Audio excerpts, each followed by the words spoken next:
ನಮಸ್ಕಾರ. Station Bazaar police ಸ್ಟೇಷನಲ್ಲಿ ಒಂದು ಮನುಷ್ಯ ಕಾಣೆ ಪ್ರಕರಣ ದಾಖಲಾಗಿತ್ತು.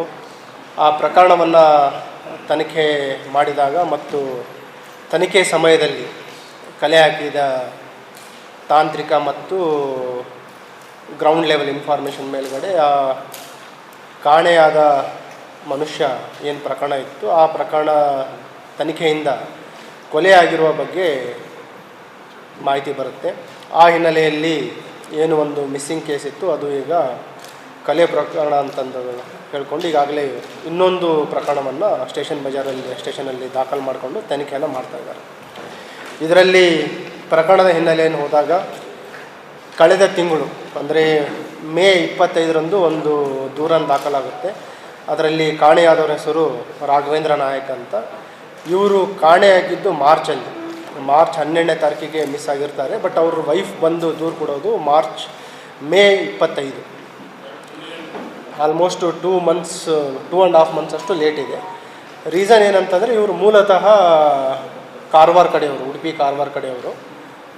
ಗಂಡ ಹೆಂಡ್ತಿನೂ ಅಲ್ಲೇ ಇರ್ತಾರೆ, ವೈಫ್ ಅಲ್ಲೇ ಇರ್ತಾರೆ. ಮತ್ತು ಇವರೇನು ಹಸ್ಬೆಂಡ್ ಇದ್ದಾರೆ ರಾಘವೇಂದ್ರನವರು, ಮನೆ ಬಿಟ್ಟು 15 ದಿನ 20 ದಿನಕ್ಕೆ ಒಂದು ಸಲ ಮನೆ ಹೋಗುವಂಥವ್ರು ಇರ್ತಾರೆ. ಹಾಗಾಗಿ ಬರ್ಬೋದು ಅಂತ ತಿಳ್ಕೊಂಡು ತಡವಾಗಿ ಬಂದು ದೂರನ್ನು ಕೊಟ್ಟಿದ್ದೀನಿ ಅಂತ ಅವ್ರು ಹೇಳ್ತಾರೆ. ಅವರು ದೂರು ನೀಡಿದ ತಕ್ಷಣ ಇಮ್ಮಿಡಿಯೇಟ್ ನಮ್ಮವರು ಪ್ರಕರಣ ದಾಖಲು ಮಾಡ್ಕೊಂಡಿದ್ದಾರೆ. ಮತ್ತು ಇವರ ಬಗ್ಗೆ ಮತ್ತು ಕೆಲವು ಟೆಕ್ನಿಕಲ್ ಇನ್ವೆಸ್ಟಿಗೇಷನ್ ಮಾಡಿದಾಗ ಕೆಲವು ಅನುಮಾನ ಬರುತ್ತೆ. ಆ ಹಿನ್ನೆಲೆಯಲ್ಲಿ 3 ಜನರಿಗೆ ವಶಕ್ಕೆ ಪಡಿಸ್ಕೊಂಡು ವಿಚಾರಣೆ ಮಾಡ್ತಾರೆ. ವಿಷಯಕ್ಕೆ ಒಳಪಡಿಸಿದಾಗ ಒಂದು ವೈಯಕ್ತಿಕ ಕಾರಣದಿಂದ ಇವರನ್ನು ಅಪಹರಣ ಮಾಡಿ ಕೊಲೆ ಮಾಡಿರುವಂಥ ಒಂದು ಗಂಭೀರವಾದ ವಿಷಯ ತನಿಖೆಯಿಂದ ಹೊರಬಂದಿದೆ. ಇದರಲ್ಲಿ ಏನು ಮಿಸ್ಸಿಂಗ್ ಕೇಸನ್ನು ಈಗಾಗಲೇ ಮರ್ಡರ್ ಕೇಸ್ ಕನ್ವರ್ಟ್ ಮಾಡಿದ್ದಾರೆ. ಕಿಡ್ನ್ಯಾಪ್ ಮತ್ತು ಮರ್ಡರ್, ಅದರ ಜೊತೆಗೆ ಸಾಕ್ಷಿ ನಾಶಪಡಿಸಿದ್ದು ಕೂಡ ಸೆಕ್ಷನನ್ನು ಅಳವಡಿಸ್ಕೊಳ್ಳಲಾಗಿದೆ. ಇದರಲ್ಲಿ ಈಗಾಗಲೇ police inspector station Bazaar Shakeel ಅಂಗಡಿ ಮತ್ತು ಅವ್ರ ತಂಡ ACP ಸೌತ್ ಅವರ ಮಾರ್ಗದರ್ಶನದಲ್ಲಿ ಈಗ 3 ಜನ ಆರೋಪಿಗಳನ್ನು ವಶಪಡಿಸ್ಕೊಂಡಿದ್ದಾರೆ. ಅದರಲ್ಲಿ ಪ್ರಾಥಮಿಕ ವಿಚಾರಣೆಯಿಂದ ತಿಳಿದು ಬಂದಿರೋದೇನಂತಂದರೆ ಏನು ಮೃತರಾಗಿದ್ದಾರೆ ರಾಘವೇಂದ್ರ ಅನ್ನೋರು, ಅವರಿಗೆ ಪರಿಚಯ ಇರುವಂಥ ಮಹಿಳೆ ಇರ್ತಾರೆ. ಅವ್ರ ಜೊತೆ ಸುಮಾರು ವರ್ಷಗಳಿಂದ ಒಂದು ರಿಲೇಷನಲ್ಲಿರುತ್ತೆ. ಮತ್ತು ಇತ್ತೀಚೆಗೆ ಏನು ಆರೋಪಿ ಇದನ್ನೊಬ್ಬನು A1 ಆರೋಪಿ ಕಳೆದ 1 ವರ್ಷದಿಂದ ಅವನ ಜೊತೆ ಈ ಮಹಿಳೆ ಸನಿಹ ಆಗ್ತಾರೆ. ಆ ಹಿನ್ನೆಲೆಯಲ್ಲಿ ಈ ಲೇಡಿ ಕಂಪ್ಲೀಟ್ ಏನು ಮೃತನಾಗಿದ್ದಾನೆ ಅವರನ್ನು ಬಿಟ್ಟು ಆರೋಪಿ ಜೊತೆ ಹೋಗ್ತಾ ಇರಬೇಕಾದ್ರೆ ಇವನು ಮೃತನಾದವನು ಇವರಿಗೆ ತೊಂದರೆ ಕೊಡ್ತಾ ಇದ್ದಾನಂತಂದು ಹೇಳಿ ಆ ಮಹಿಳೆ ಆರೋಪಿಗೆ ಆವಾಗ ಮಾಹಿತಿಯನ್ನು ನೀಡ್ತಾ ಇರ್ತಾರೆ. ಇವನು ಹರ್ಯಾಸ್ ಮಾಡ್ತಾ ಇದ್ದಾನೆ, ತೊಂದರೆ ಕೊಡ್ತಾ ಇದ್ದಾನೆ, ಅವನಿಗೆ ಬಿಟ್ಟು ಉಲ್ಟಾ ಇವ್ರ ಜೊತೆನೇ ಬರಲಿಕ್ಕೆ ಒತ್ತಾಯ ಮಾಡ್ತಾ ಇದ್ದಾನಂತ ಹೇಳ್ತಾ ಇರ್ತಾರೆ.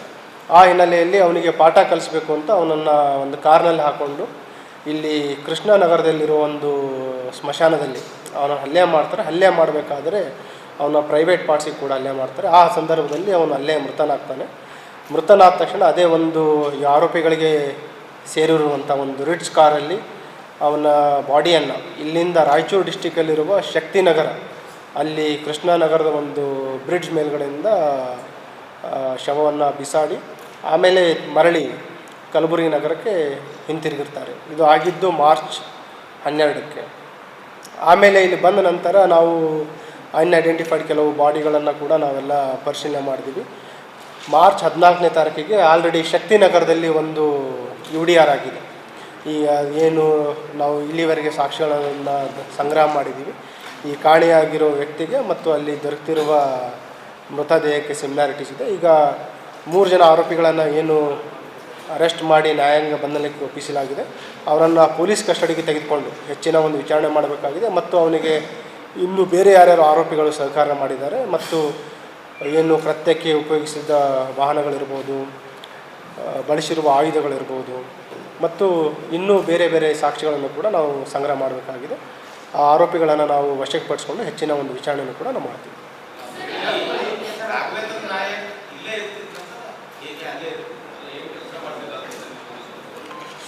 ಈ ರಾಘವೇಂದ್ರ ನಾಯಕ್ ಬೇಸಿಕಲಿ ಕೆಲವು ಇಲ್ಲೇ ಕೆಲಸ ಮಾಡ್ತಾಯಿದ್ದ, ಹೋಟೆಲ್ಗಳಲ್ಲಿ ಕೆಲಸ ಮಾಡ್ತಾಯಿದ್ದ. ಮತ್ತು ಅವನ ಮೇಲೆ ಈ SIT ಪ್ರಕರಣವೂ ಇದೆ.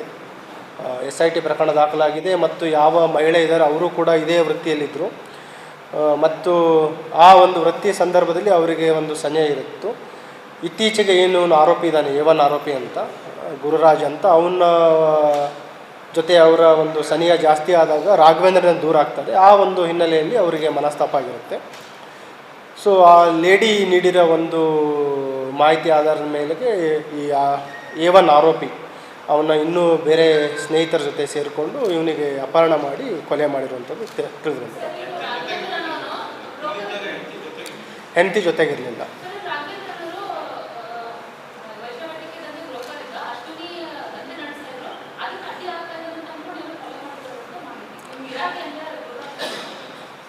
ಗಿರಾಕಿಗಿಂತ ಈಗ ಬೇಸಿಕಲಿ ಅವರ ವಿಚಾರಣೆ ಮಾಡಿದ ಪ್ರಕಾರ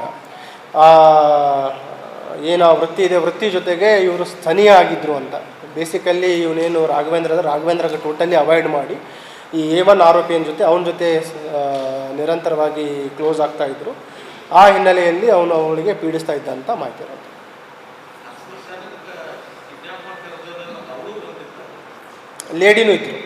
ಲೇಡಿನೂ ಕಂಪ್ಲೀಟ್ ಕಾರಲ್ಲಿದ್ದರು. ಇವನಿಗೆ ಲಾಡ್ಜ್ ಹತ್ರ, ಒಂದು ಖಾಸಗಿ ಲಾಡ್ಜ್ ಹತ್ರ ಅವನಿಗೆ ಕಾರಲ್ಲಿ ಕರ್ಕೊಂಡು ಹೋಗಬೇಕಾದ್ರೆ, ಸ್ಮಶಾನದಲ್ಲಿ ಹಲ್ಲೆ ಮಾಡಬೇಕಾದ್ರೆ, ಆಮೇಲೆ ಈವೆನ್ ಇವರ ಮೃತದೇಹವನ್ನು ಅಲ್ಲಿ ಕೃಷ್ಣಾ ನದಿ ಬ್ರಿಡ್ಜ್ ಮೇಲೆ ಡಿಸ್ಪೋಸ್ ಮಾಡಬೇಕಾದ್ರೂ ಕೂಡ ಆ ಲೇಡಿ ಜೊತೆಗಿದ್ದರು. ಅದನ್ನೇ ಹೇಳಿದೆ, ನಾವು ಕೂಡ ಅದನ್ನೇ ಆಶ್ಚರ್ಯ ಆಗಿದ್ವಿ. ಯಾಕಂತಂದರೆ ಇವನು ಏನು ವೃತ್ತಿ ಇದೆ, ಇವನು ರಾಘವೇಂದ್ರನವನು, ಅವನು ಇದೇ ರೀತಿಯ ಒಂದು ಅಪರಾಧಗಳಲ್ಲಿ ಭಾಗಿಯಾಗಿರುವಂಥ ಪ್ರಕರಣಗಳಿದ್ದಾವೆ. ಯಾದಗಿರಿಯಲ್ಲಿ ಪ್ರಕರಣ ಆಗಿದೆ, ಕಲಬುರಗಿ ನಗರದಲ್ಲಿಯೂ ಕೂಡ ಪ್ರಕರಣ ಆಗಿದೆ. ಇವರು ಯಾರು ಲೇಡಿ ಇದ್ದಾರೆ ಇದರಲ್ಲಿ ಆರೋಪಿ ಲೇಡಿ, ಅವ್ರ ಮೇಲೂ ಕೂಡ ಅಶೋಕ್ ನಗರ ಪೊಲೀಸ್ ಸ್ಟೇಷನಲ್ಲಿ ಕೂಡ ಕಳೆದ ವರ್ಷ